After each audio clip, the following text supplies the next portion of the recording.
Okay, so when we last left off, we discussed the mechanisms of imine and enamine formation, and we previously discussed that hydrazine derivatives are especially efficient nucleophiles for imine and enamine formation.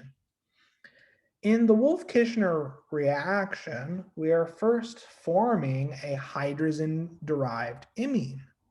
However, under strongly basic conditions, we can lose nitrogen and in effect reduce off our carbonyl. So let's talk about the mechanism for this reaction.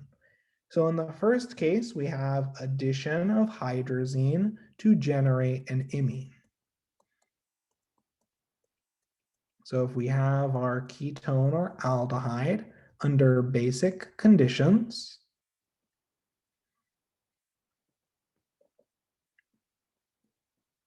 our hydrazine equivalent is going to attack. We're going to generate a tetrahedral intermediate.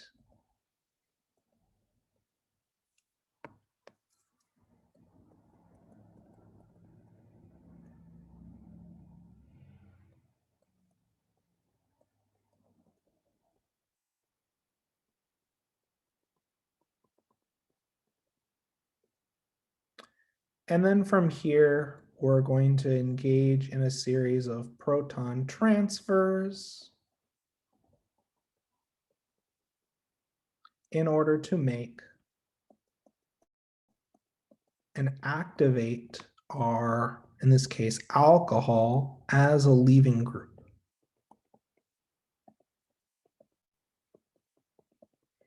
So from here, we can lose water or hydroxide equivalent. Under basic conditions, it's not unreasonable to lose hydroxide. And that in turn can give us our hydrazine-derived imine. Let me show the intermediate deprotonation step just for completeness.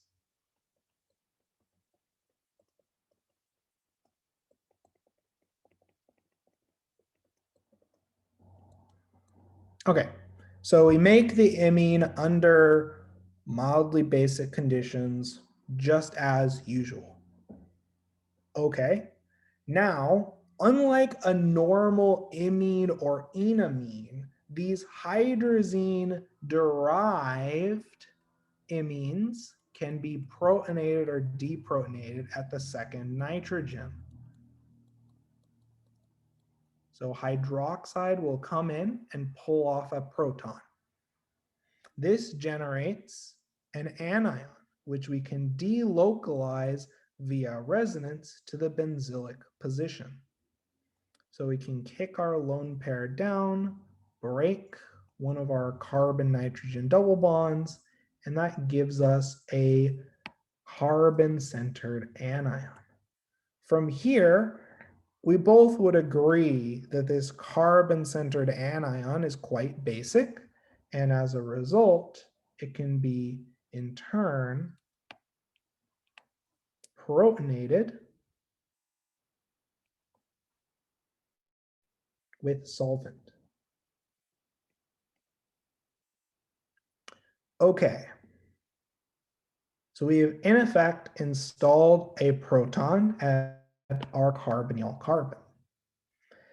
Now, what's interesting for this particular hydrazine-derived imine is that after the first deprotonation step, in this case, the solvent is ethylene glycol, which is shown here. You can also show this protonation step with another equivalent of hydrazine, though this ethylene glycol is generally more acidic. Now, one thing that's really special about this reduction is this hydrazine motif can then be further deprotonated. We can pull off another proton and generate another nitrogen-centered anion. However, in this case, we can't delocalize this lone pair via resonance. Instead, what we can do is we can kick this lone pair down to form another nitrogen-nitrogen pi bond and break our carbon-nitrogen single bond. This is a very common motif in mechanisms involving the loss of nitrogen. And let's really appreciate some features of nitrogen gas. So first, it's a gas. So what does that mean? When a reaction produces a molecule of gas, is that favored by entropy or disfavored by entropy? So if we think about Gibbs energy, delta H minus T delta S, what happens if we produce a gas? It's very favored by entropy. Our delta S is going to be much greater than 0, right? We're making additional molecules and we're generating a gas which has generally a greater number of possible degrees of freedom compared to a liquid or a solid. Okay, what's the other feature of nitrogen gas? Is nitrogen N2 gas favored by enthalpy or disfavored by enthalpy? When we make nitrogen gas, is nitrogen relatively low in energy? Is this process where we're kicking out nitrogen gas generally going to be exothermic or endothermic? If we're making these pretty stable, strong bonds, yeah, it's an exothermic process. So the delta H is less than 0. So looking at these two factors, even though this carbon-centered anion is not the most stable anion in the world, because we're making nitrogen gas, this serves as almost a driving force for this process because the entropic terms and enthalpy terms for this loss of nitrogen gas step are so immensely favorable. Does that idea make sense?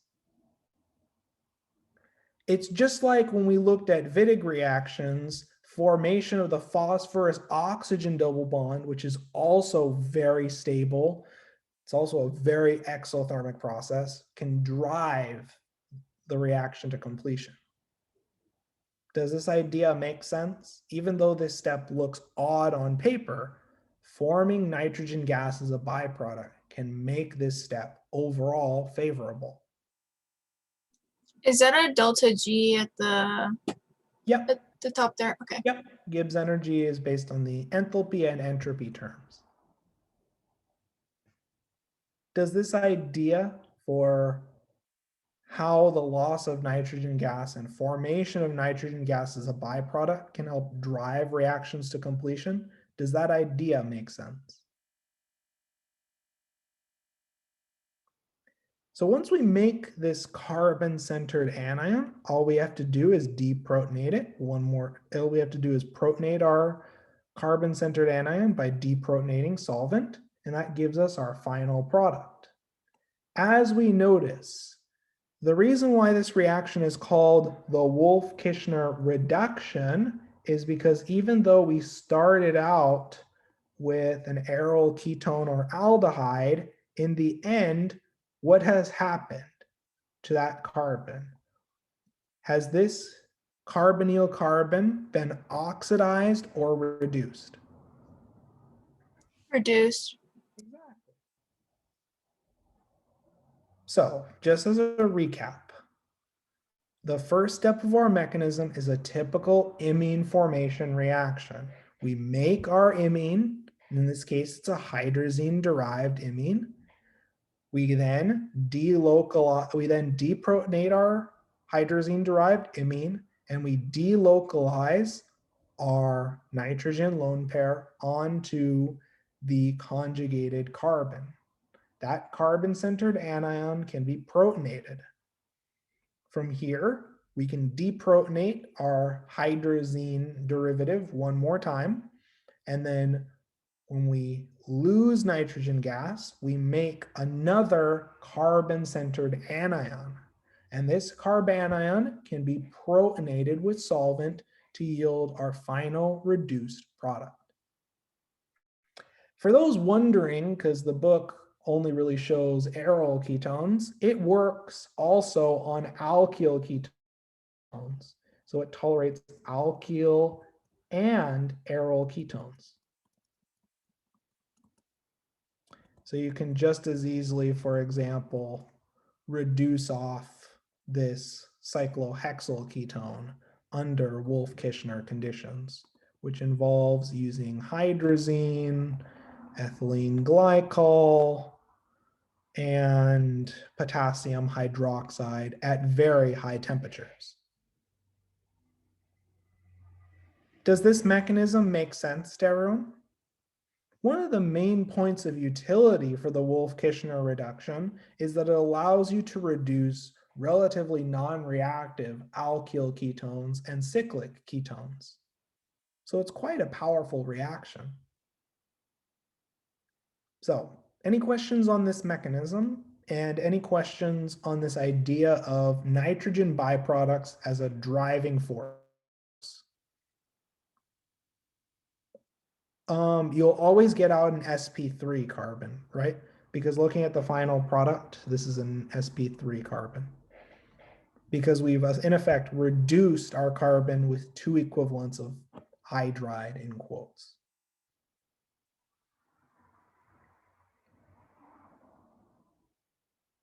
No worries, no worries.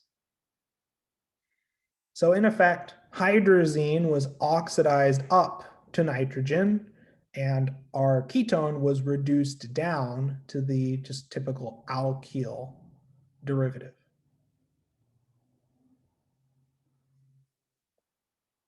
Okay, so let's keep moving on now. And in this case, as I've noted previously, the Wolff-Kishner reduction can be done in one pot or as a multi-step process. Both are viable, and it can be used to reduce not only aryl ketones, but alkyl ketones.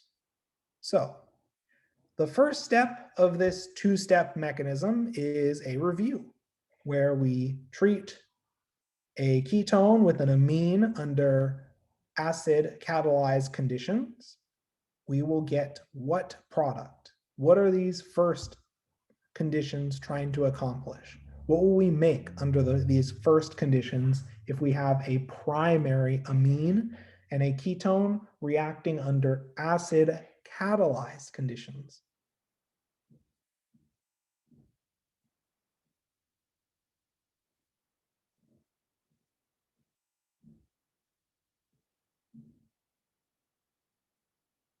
So let's take a few minutes and let's look through this problem and let's try to predict the products from each step and try to draw a mechanism for each step in this reaction. And ideally, I'd like students to volunteer their responses in the chat, verbally, or using the annotate tool. And the first thing I want us to think about, and this is where I'd like to see some responses in the chat, is what's going to happen in that first step.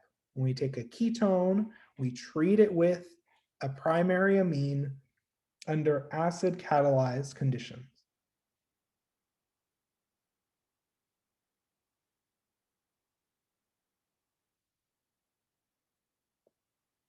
So what does the class think? What's going to happen in this first step?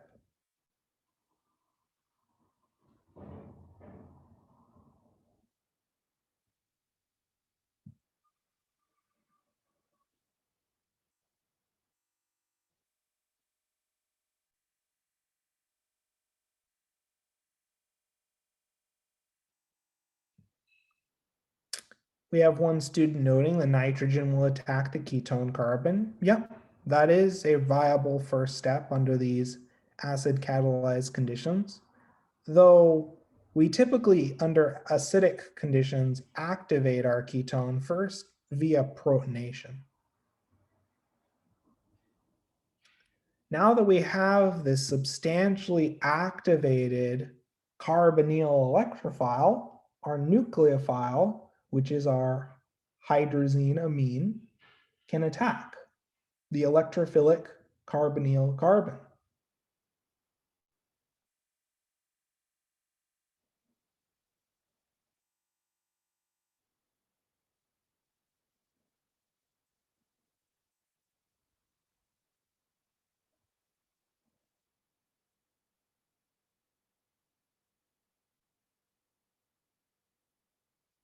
From here, we now have to engage in a series of proton transfers.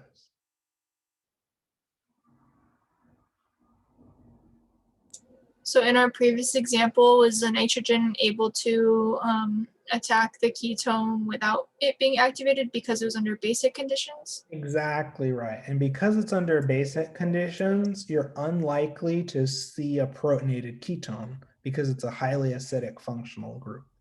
Okay. This is part of this idea that your intermediates should reflect the conditions of your overall reaction. If you're under acidic conditions, you can draw relatively acidic intermediates. If you're under basic conditions, then you must generally draw anionic intermediates if possible.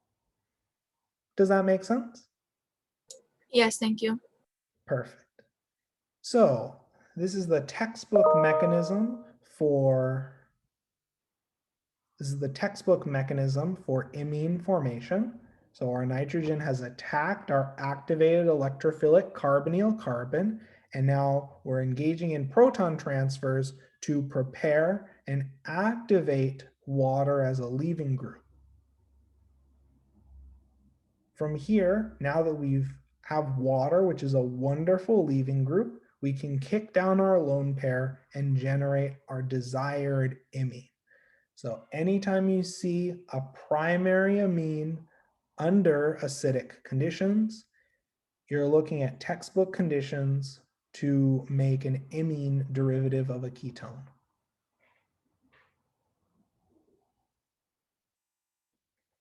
So the student proposed mechanism for that first step looks completely reasonable. So let me clear those annotations and let me just redraw that first mechanism, just so that way we're working from the same starting point. So we have a ketone, we're under mildly acidic conditions, acid catalyzed as to not completely protonate our amine. We protonate our ketone. This is a intermediate that's present in very small amounts. And then from there, our amine will attack our activated carbonyl carbon. And that in turn generates a tetrahedral intermediate. From here, we're going to engage in a series of proton transfers where H3O plus will donate a proton to activate water as a leaving group, and we'll pull off a proton from our nitrogen atom to free up a lone pair. From here, we now have everything we need for the final step, where we will lose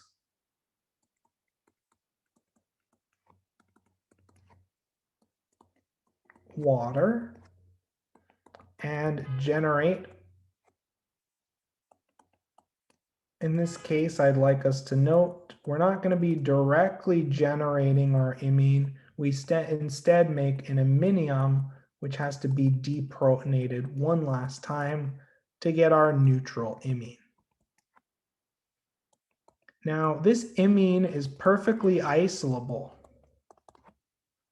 And from that, we can isolate the imine and then subject it to further reactions.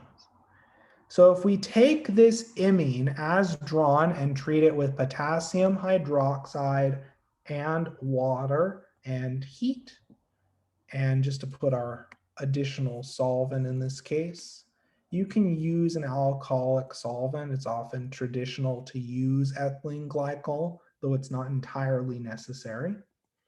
I'd like us to predict the product from this Wolff-Kishner reduction step. And most importantly, I'd like us to draw a mechanism for this Wolff-Kishner reduction. Okay, so starting from our imine, if we treat it with potassium hydroxide and water and heat the mixture in the presence of ethylene glycol, what product will we observe and what is the mechanism for this Wolff-Kishner reduction?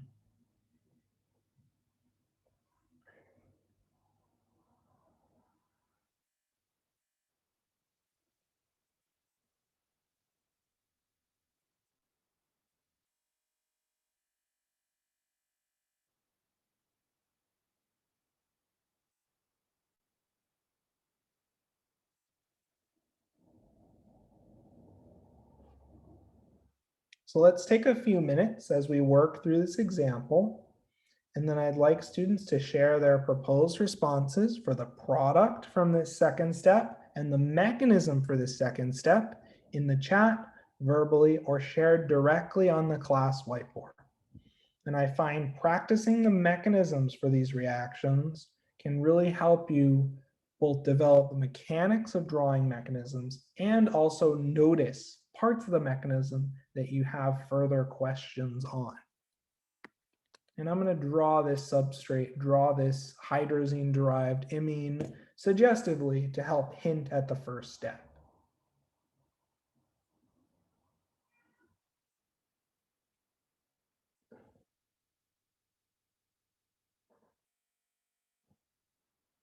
So let's keep working through this example. And if you have any questions or proposed responses, don't be shy to share them in the chat, verbally, or directly annotated on the class whiteboard.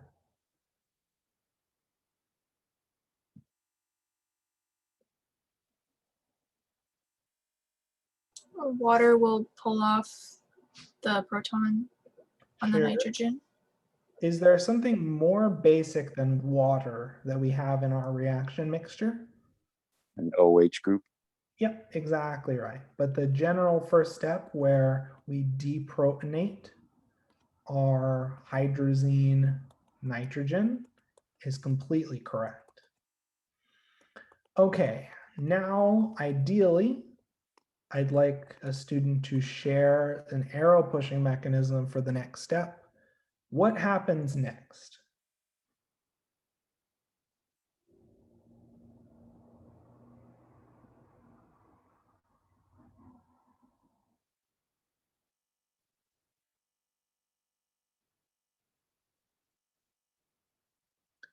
Yep, we delocalize our lone pair to the carbon. That gives us a carbon-centered anion. And in terms of relative acidity and basicity, is this carbon-centered anion quite basic or acidic? Well, what's going to happen with this carbon-centered anion?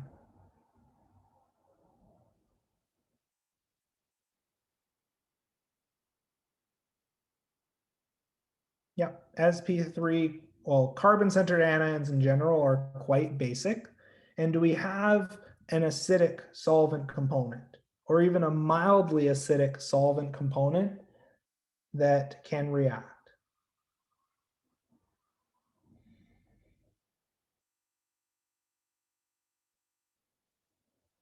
Water? Yep, exactly right.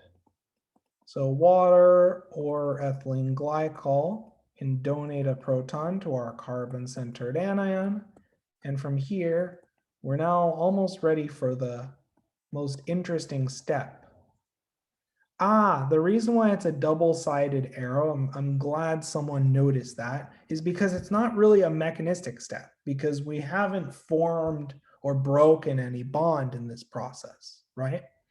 So this is simply drawing just a resonance structure, right? Which is another way for us to draw how the electron density is distributed in this molecule. So that's why this middle step is a double-sided arrow. Did that answer your question? Perfect. I know it seems like a technicality, but it's important to differentiate between drawing a resonance structure and drawing an actual bond forming and bond breaking step. Okay, so now we have our substrate ready to go. And what's going to happen next? How are we going to prime this substrate so that we can lose nitrogen?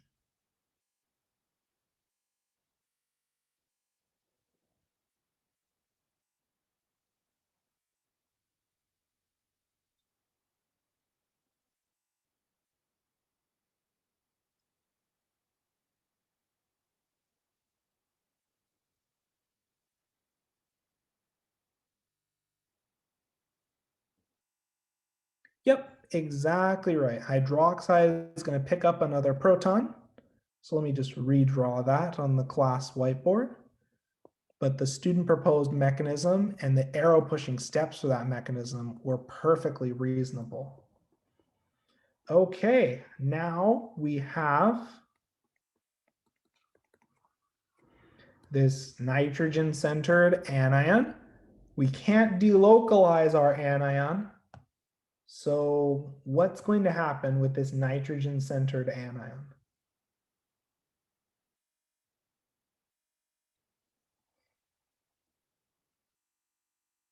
So what's the key step in the Wolff-Kishner reduction?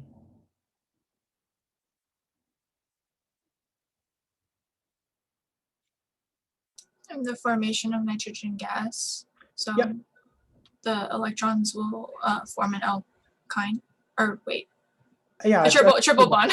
Exactly. Would you be able to draw those arrows on the class whiteboard? Or would you be able to? Sure. He's got it. Oh, okay.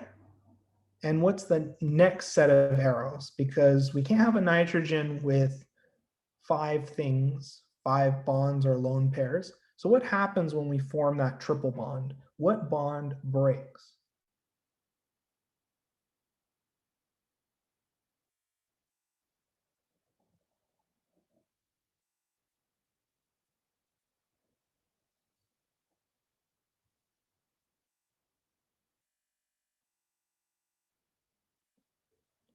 What's the second arrow drawn?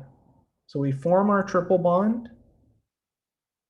And I saw another arrow drawn. Would the student be able to share that? Yep, exactly right. When we form nitrogen gas, we also make a carbon-centered anion. Exactly correct.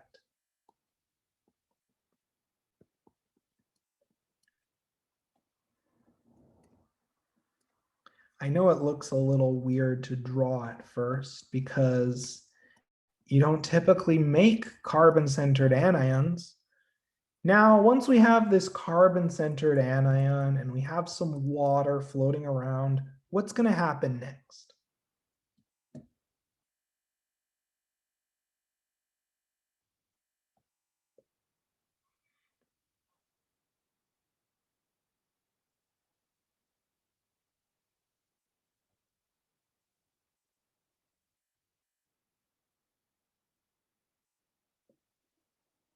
Yep, perfect. We're just going to protonate the carbon-centered anion, and that gives us our final product. Wonderful. Any questions on this mechanism? It's great to see students contributing and essentially drawing out this whole mechanism from start to finish. Does everyone see the utility of this mechanism and of this reaction? Compared to other alternatives to reduce alkyl ketones, this is certainly a palatable method. Any questions on this mechanism and product prediction?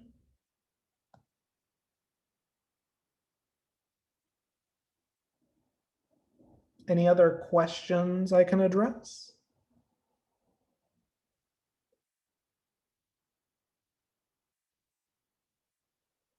Could you scroll up to the top, Professor? Oh, yes, of course. Like here? Or a little farther? Oh, sorry, that's perfect the way you had it. Oh, okay, perfect. Any other questions that I can answer or parts I can provide feedback on?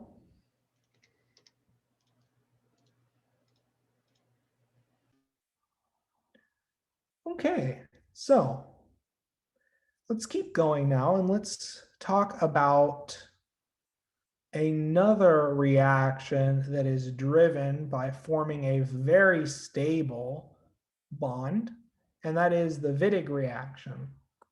So the Wittig reaction sequence is another method to form carbon-carbon bonds from carbonyls.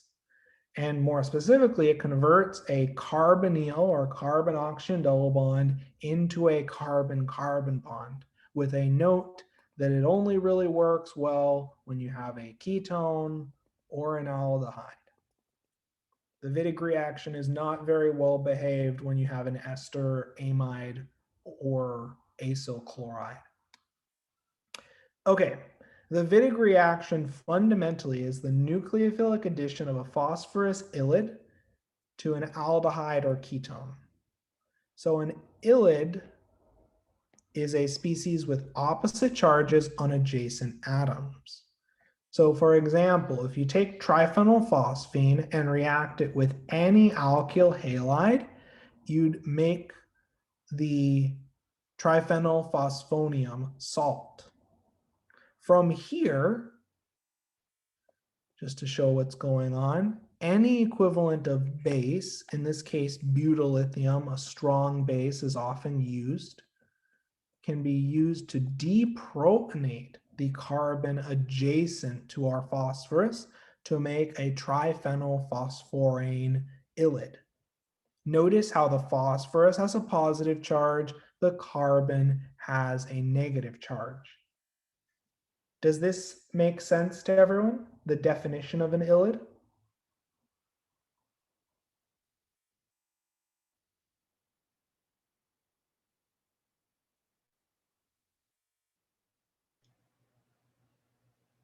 Oh, did someone have a question? Okay, so one thing to note, if we look at an ylide can be drawn as either with the carbon phosphorus double bond, or more accurately as the carbon-centered anion and a phosphorus-centered cation. Now, one thing to note, if you look at the electronegativities, carbon is more electronegative than phosphorus. And this example and this idea doesn't really come into play until you start looking at Wittig reagents and realizing that the carbon is the nucleophilic species. So Wittig reagents and carbon-based ylides typically function as carbon-centered nucleophiles. Does that idea make sense for everyone?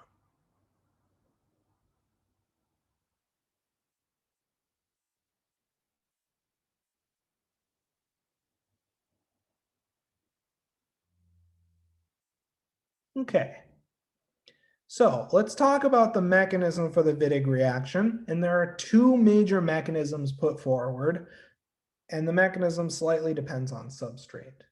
The first is a stepwise mechanism where your carbon ylide, the ylide carbon attacks your electrophilic carbonyl carbon and generates an oxygen-centered anion.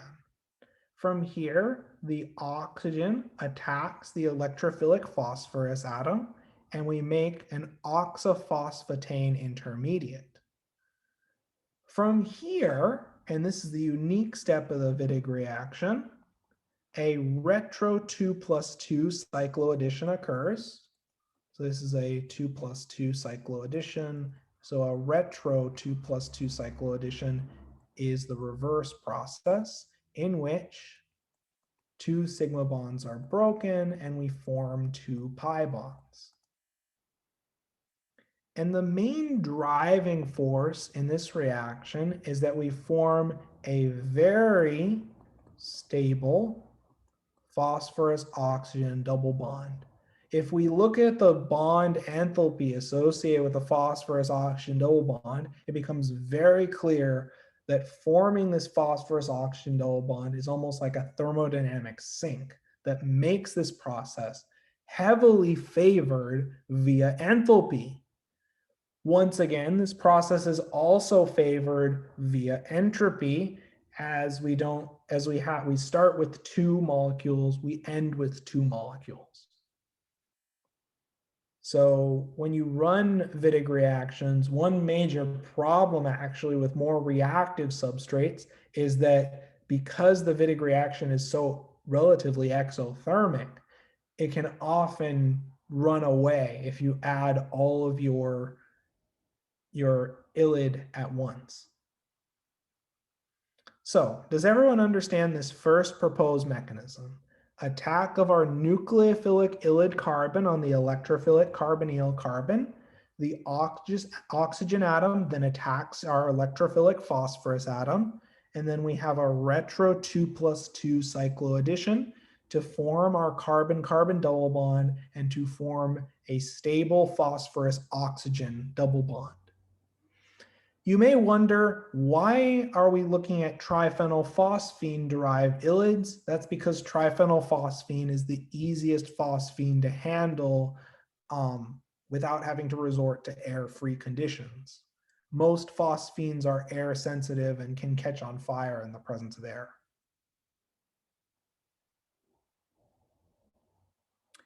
Okay, there is another mechanism for the Wittig reaction, which entails a 2+2 retro 2+2 mechanism.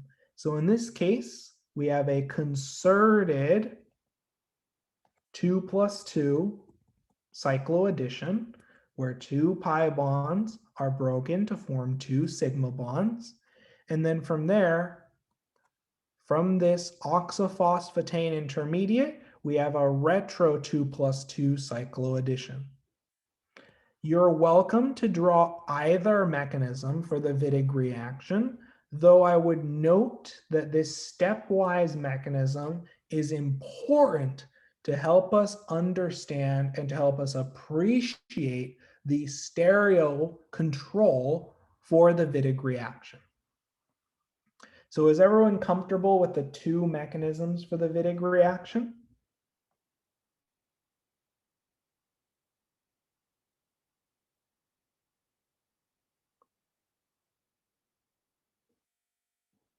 Okay.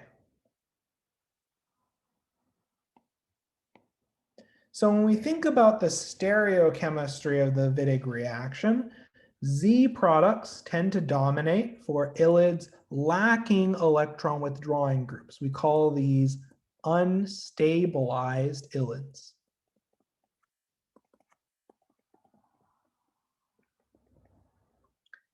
So overwhelmingly, when you have an unstabilized ylid, you'll see a preference for the Z product.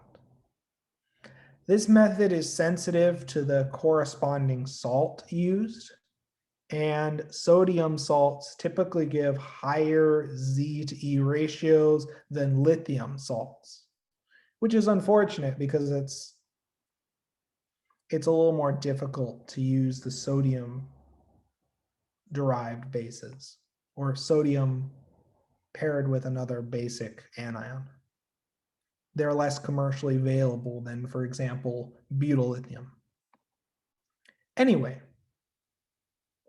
ylids bearing electron withdrawing groups tend to give E alkenes. So we call these stabilized ylids. So as we can see, depending on the electronic character of the ylid, you see different product selectivities for your product alkene.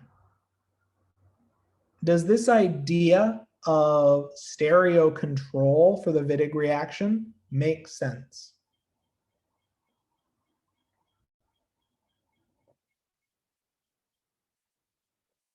Any questions on this idea? So when I ask you to prepare an alkene, it's important that you pay attention to the stereochemistry. So if we look at an unstabilized ylid, we can agree that our two high priority groups are on the same side, right? So we call this first alkene the Z product, right? Well, when we have electron withdrawing groups, we see our high priority groups are on the opposite side of the alkene. So we call this the E alkene. So if you have an unstabilized ylid, you get the Z alkene. If you have a stabilized ylid, you get the E alkene. Does that make sense?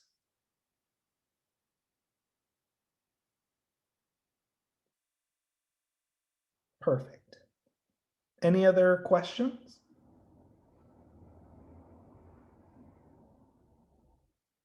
Okay, let's keep going. when we think about the stereochemistry of Wittig reactions, it's important for us to think about each step in the mechanism. So Wittig reactions generally give predominantly the Z alkene when we have unstabilized ylids.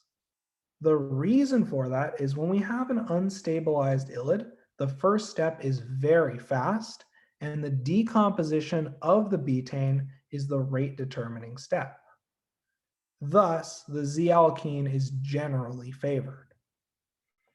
So let's just take a look at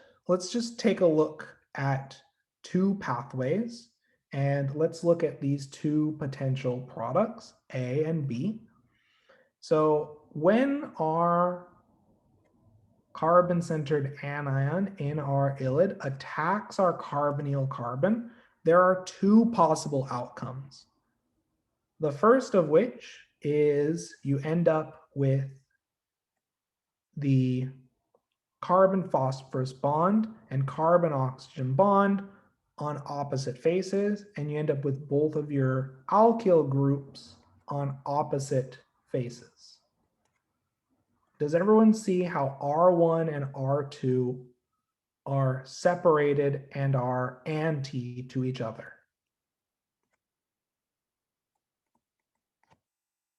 Does everyone see how these two R groups are anti to each other?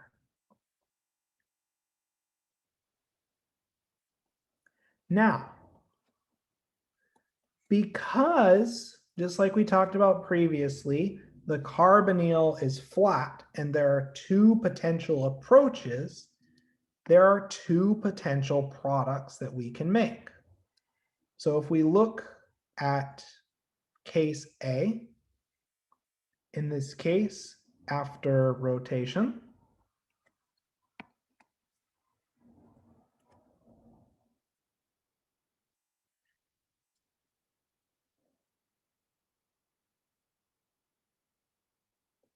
if we draw out, so we have a little more space down here. So let's draw this out down here.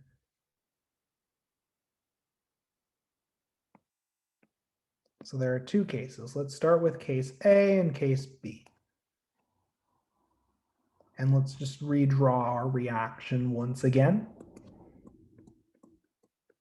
So if we have a carbon-centered anion for an unstabilized ylid, an unstabilized Wittig reagent, and we're reacting it with a generic run-of-the-mill aldehyde,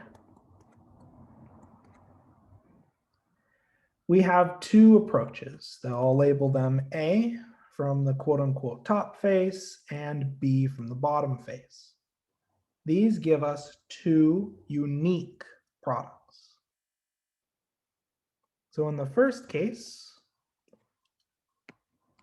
let's have an R group attached. We'll call this R1. So in the first case, R1 and R2 are anti to each other.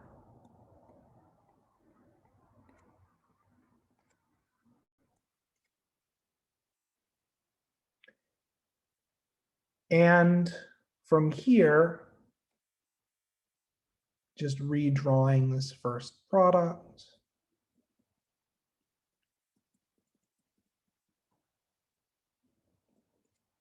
The hydrogen and the triphenylphosphine group are in the front. Okay, so if we look at the Newman projection for this, and we look down this carbon-carbon bond,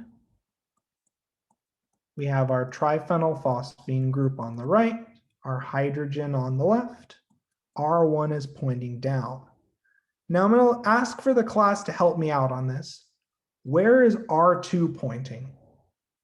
So if we look down this carbon-carbon bond, how should I draw R2?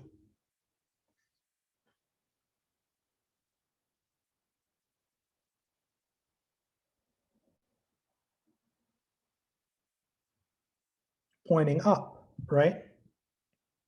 Okay, what about this hydrogen? Should I draw it on the left or right-hand side? Should I draw it on the same or opposite side as this triphenylphosphine group?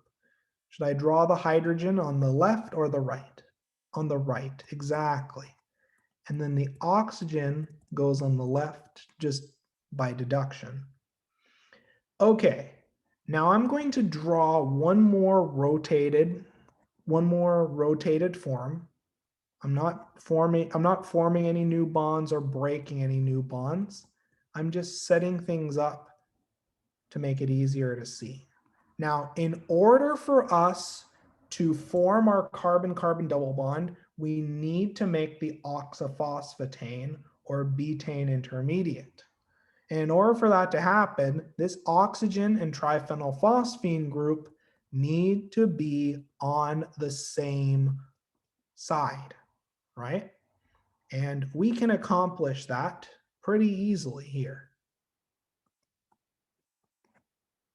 So what we're going to do is we're going to rotate our carbon-carbon bond. So our triphenylphosphine group and our oxygen atom are on the same face. Okay, so after rotation, both of our hydrogens end up on the same side. Both of our alkyl groups are on the same side. And from here, we can attack.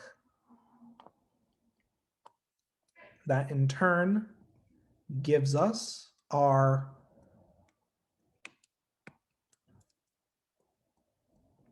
desired oxaphosphetane intermediate. And then from here, it can just collapse and we get our alkene. Now, looking at this last step of this Wittig reaction, for our alkene, will these R groups, will these alkyl groups end up on the same face, on the same side of the alkene, or on different sides, as drawn? If we collapse this oxaphosphetane, what will we get? Will we get a Z or E alkene?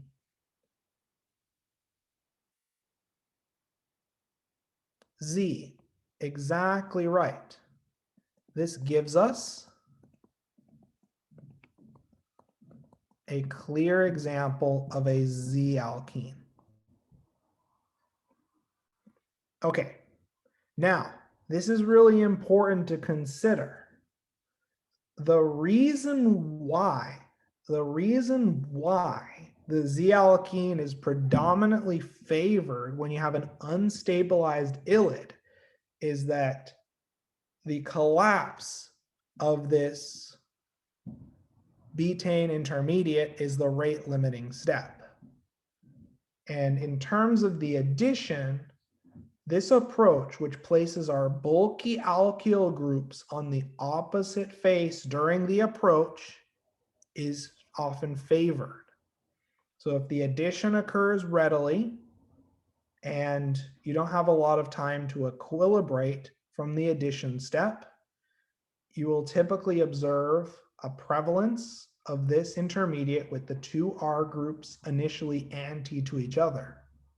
As we see, this anti-addition product gives us the Z alkene. Does that idea make sense to everyone?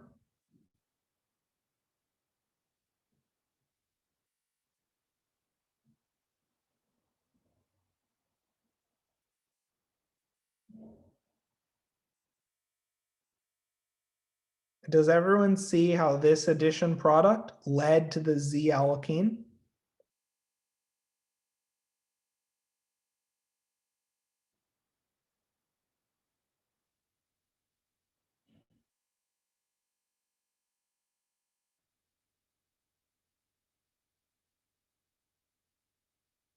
Now, there's another approach that could occur, and let's look at what happens in route B.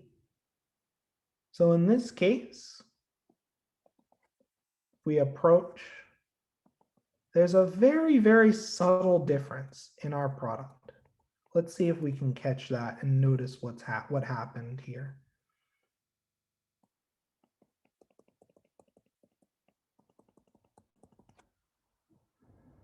Does everyone see the difference between addition product A and B? What's different when we approach from another face?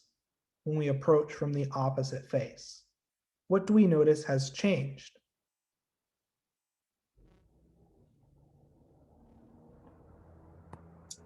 The oxygen is in the same plane as the phosphorus. Yep. The stereochemistry at this second center has changed. Now, this is really important to consider. This is really important to consider because it has some pretty important implications. So when we have a different addition product, what we notice is looking at the Newman projection,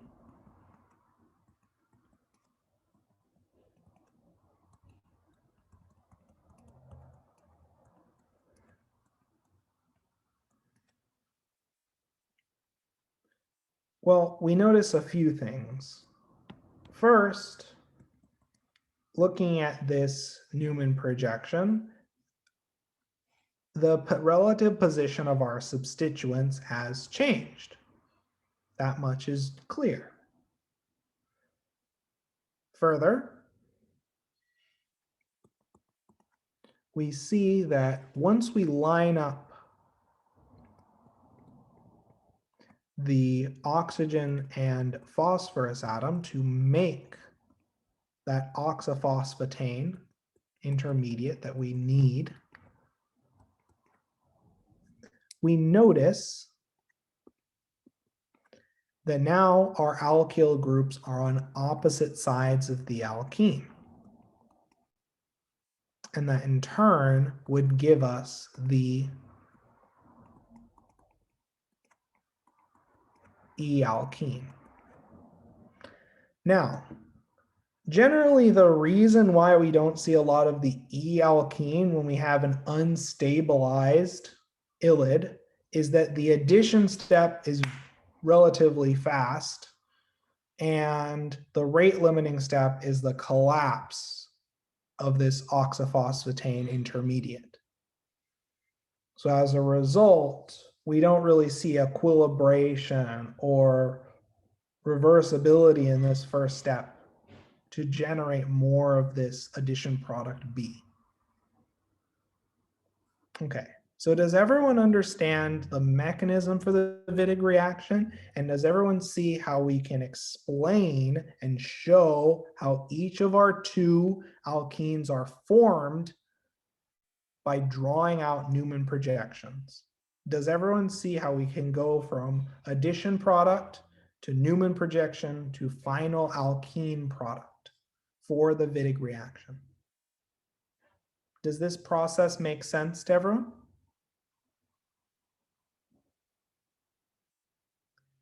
Now, one thing that I would like to add is that when you have a stabilized ylid,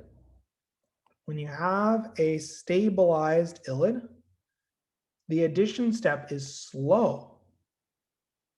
And as a result, a greater amount of E-alkene is observed. It's been thought, depending on your exact ylid used, especially if you have a stabilized ylid, you can see equilibration between the various addition products and the reactant. And because the addition step is slow and decomposition of the betaine is no longer the rate determining step, you can see a greater amount of the E product naturally observed over the course of this reaction.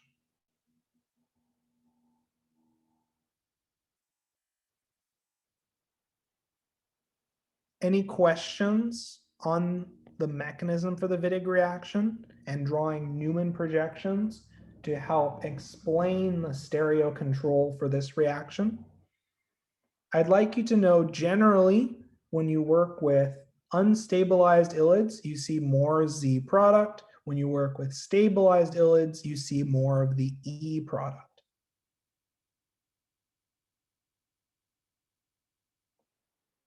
Any further questions on this example?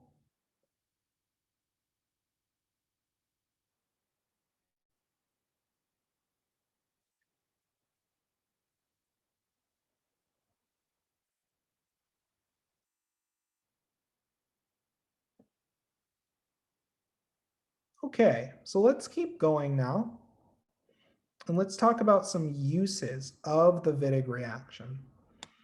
First, the Wittig reaction can be used for monosubstituted, disubstituted, and trisubstituted alkenes, but not for tetrasubstituted alkenes.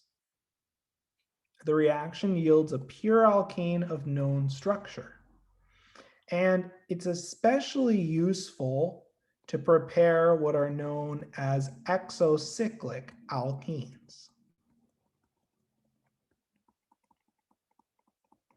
And these exocyclic alkenes are traditionally quite difficult to prepare via elimination reactions. Does this idea make sense to everyone? And does everyone see the synthetic utility of the Wittig reaction? It's wonderfully useful to prepare exocyclic alkenes from ketones and aldehydes. Well, in this case, ketones.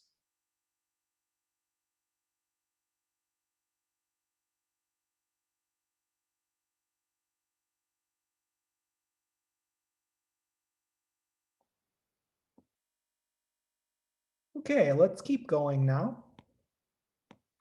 In this case, I'd like you to predict the products of the following reaction and draw a mechanism for the following reaction.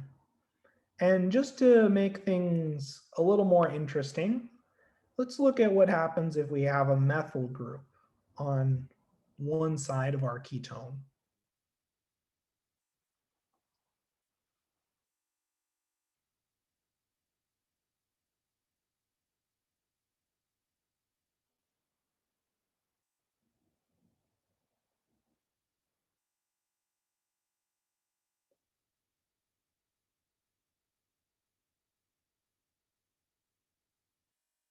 So let's take about 3 to 4 minutes and read through this example, and let's try to draw out a reasonable mechanism for this reaction and predict the products of this reaction. And it's important that the alkene is drawn with the correct stereochemistry.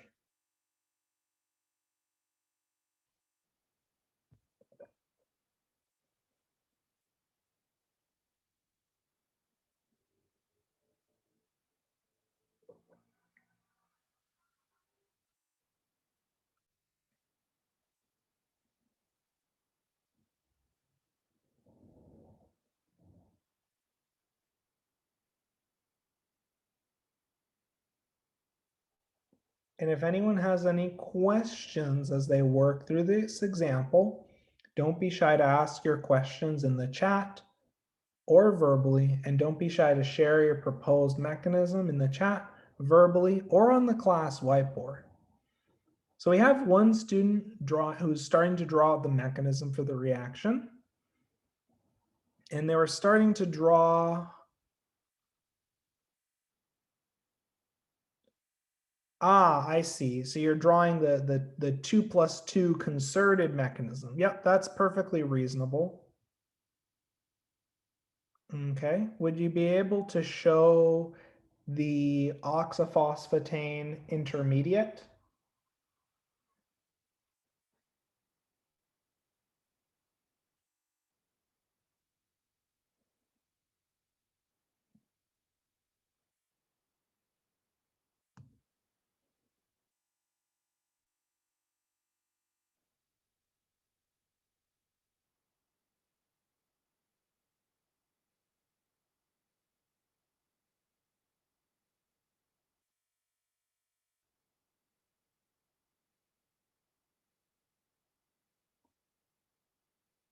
Yes, you can use R groups.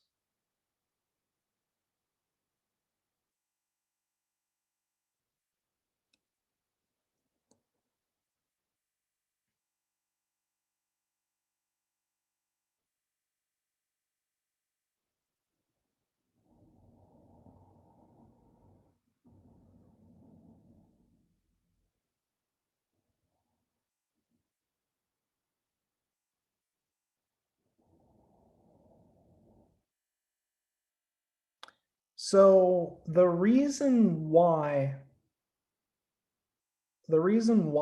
generally unstabilized ylids prefer to form Z alkenes stems from the fact that the addition step is quite fast. And then after the addition step,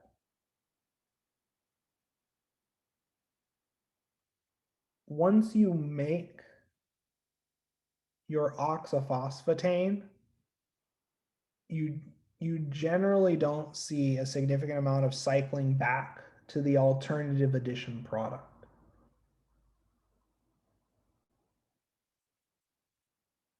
The reason why you see preference for either the Z alkene product or the E alkene product stems from which step is rate limiting, whether it's the actual addition or whether it's the collapse of the oxaphosphatane.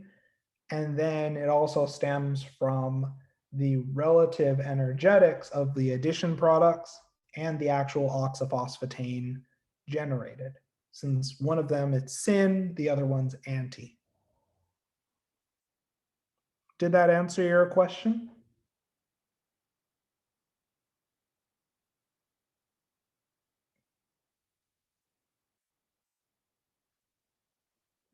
So we have the student drawing out the mechanism for this reaction. So they drew out the oxaphosphatane after the 2+2.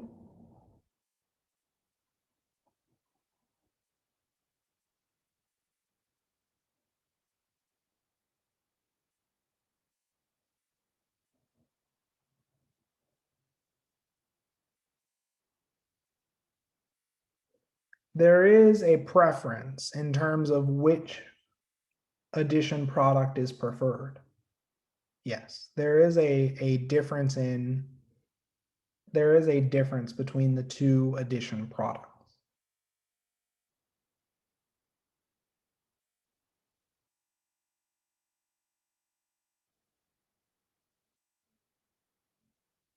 And because the addition products have a difference in energy, in turn, depending on whether you see equilibration between addition products or whether that first step is rate limiting or not, determines and helps influence your product selectivity.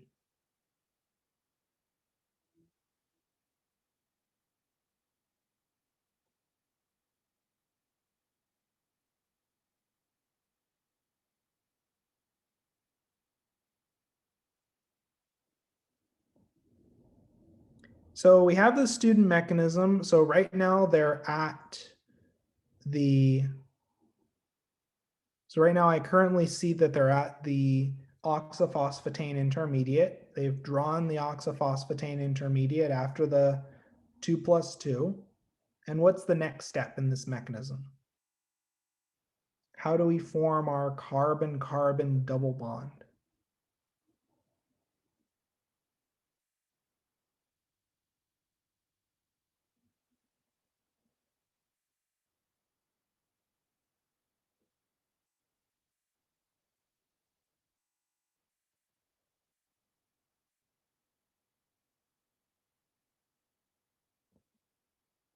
Would anyone like to help the student out and help complete this mechanism?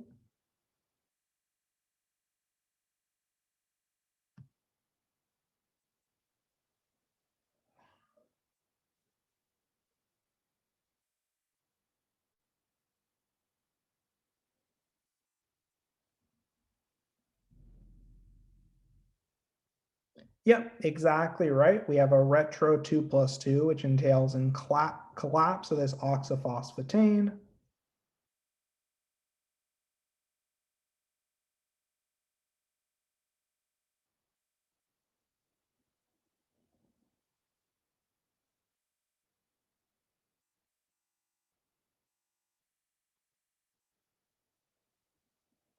And would you be able to draw the final product from this Wittig reaction, accounting for stereochemistry?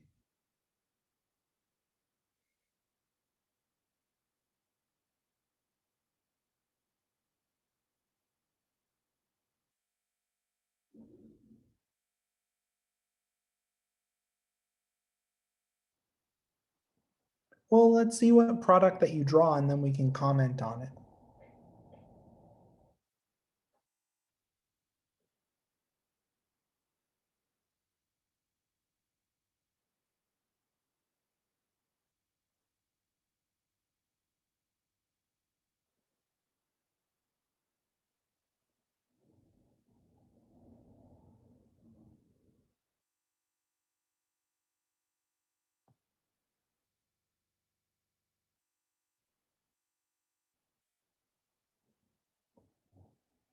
So once we form our carbon-carbon double bond, let's draw out our newly formed carbon-carbon double bond and our substituents. And let's note that because we have an unstabilized ylid, what type of product alkene would we see? Generally, would we see the E or Z alkene?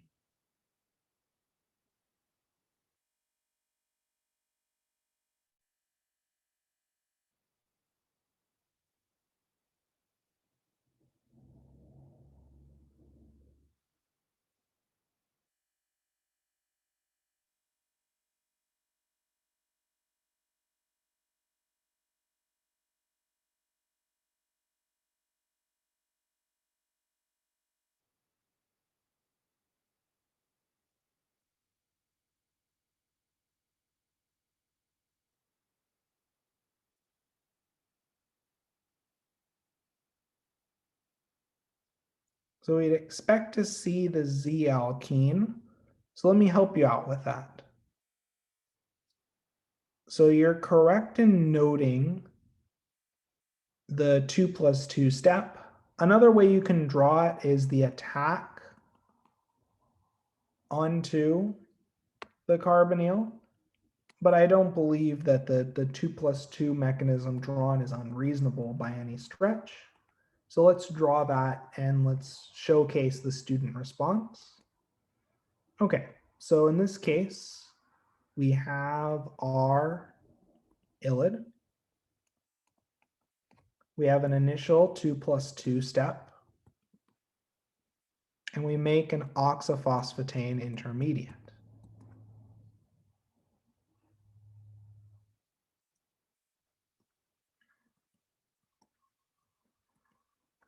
One thing that I'd like everyone to appreciate is that if we eventually want to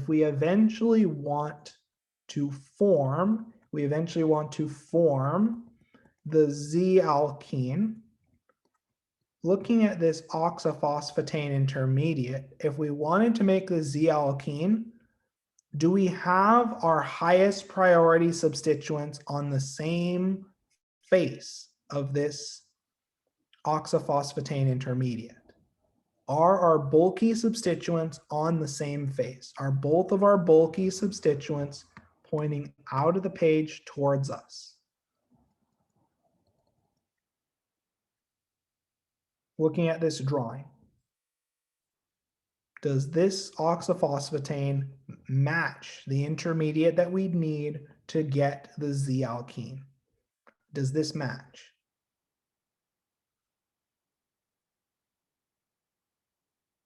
What does the class think? So we did our initial 2+2 step. We made this oxaphosphetane intermediate. We have an unstabilized ylid, so we're going to get the Z alkene. Does this intermediate give the Z alkene? Do we have our bulkiest substituents on the same face? Are both of our bulky substituents pointing out of the page towards us? Yes. Okay. So now when we engage in the retro 2+2, we form a phosphorus oxygen double bond. And we form a carbon-carbon double bond. And importantly, as we notice, the cyclohexyl group, the side of the ring that has the methyl group, ends up on the same side of the alkene as the methyl group as part of our ylid. So as you see, we clearly are able to isolate and observe the Z alkene, which is typical for an unstabilized ylid. Does that make sense to everyone?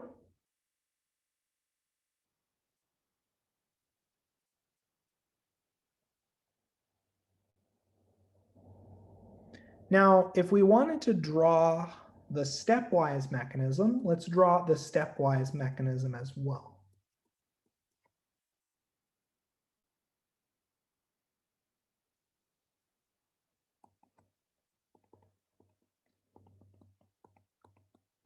So in this case, in the stepwise mechanism, we have attack of our nucleophilic ylid carbon onto our carbonyl. From here, that gives us our addition product.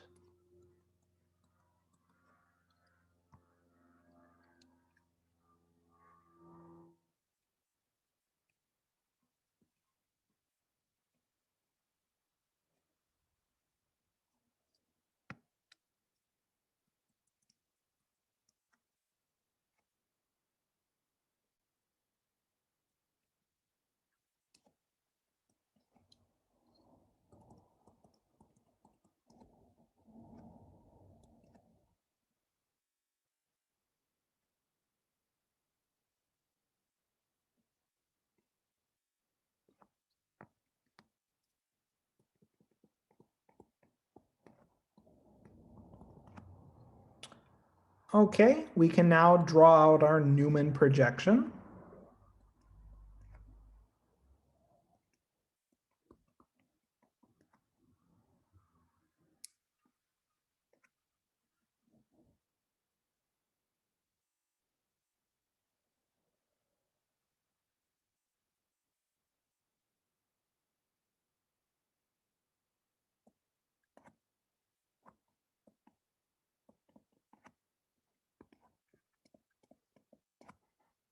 Okay, from here, we can then rotate.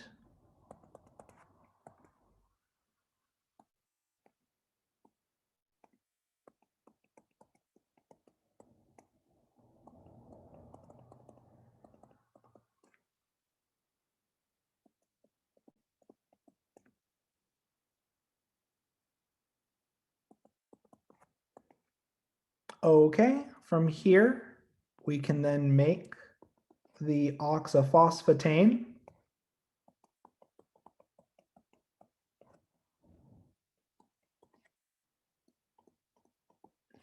And as a question for the class, my one question to everyone is, as drawn, when we collapse this oxaphosphatane, would we get the Z-alkene?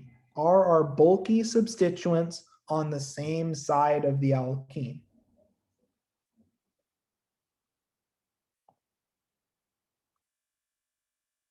What does the class think? As drawn, looking at this Newman projection, when this oxaphosphatane collapses, will we get the Z-alkene? Yep, exactly right. So we just draw out our product from here, the methyl group in our cyclohexyl ring, and the methyl group as part of our ylid are on the same side of the alkene. So we would clearly get the Z-alkene. Does this example and do both of these mechanisms make sense to everyone? One thing I would like you to appreciate is that when you're drawing out the mechanism for the Wittig reaction, make sure that your oxaphosphatane and your Newman projections, if you deal with the 2+2 mechanism, make sure the stereochemistry of your groups on the oxaphosphatane or the groups as drawn in your Newman projection will actually yield the desired alkene. Does everyone see how our bulky groups are on the same face? So we would get the Z-alkene. This is really important. Does that idea make sense to everyone? Perfect. Any questions on this example?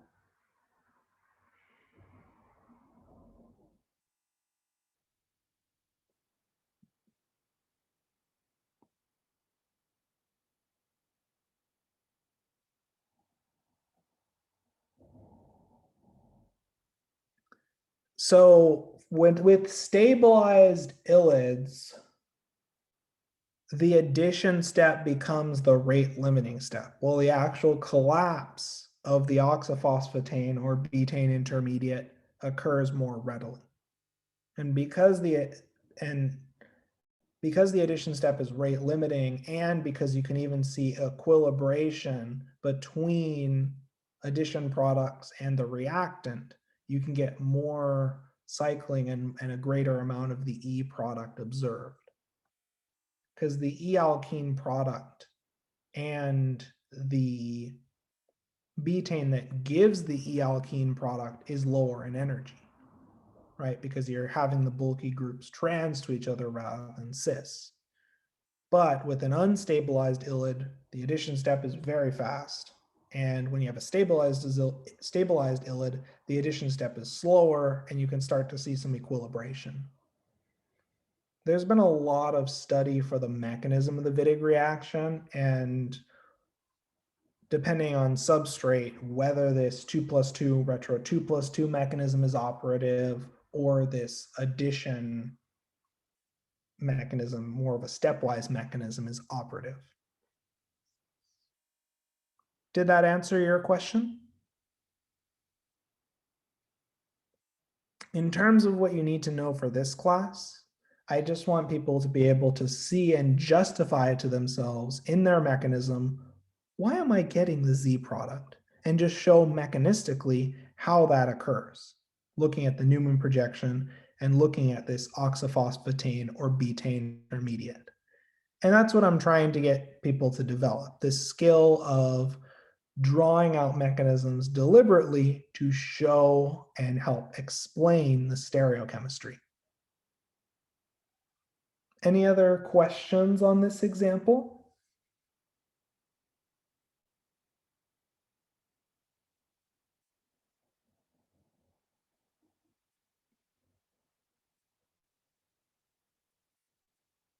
So, if we don't have any other questions, what we'll do is we'll archive today's recording. And what we're going to do is we're going to